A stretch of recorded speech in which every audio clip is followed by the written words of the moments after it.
मंचासी समस्त विद्वजन समय के अभाव हम नाम नहीं भी बोल रहा छी मंचक सोझा में बैसल मंच पर मंचक सोझा में समस्त विद्वजन के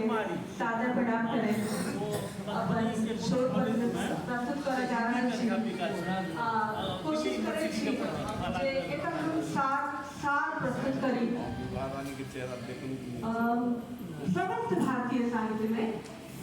उपन्यास आधुनिक युगक विधा अछि जेना कि हमरा सब लग नाटक छल महाकाव्य छल पुरान परंपरा अछि हमरा साहित्य तो संपूर्ण भारतीय साहित्य में जो उपन्यास विधा छै ई एकटा आधुनिक युगक देन छै और जहन कि सौंसे विश्व में मध्य युगक आरंभ भेलै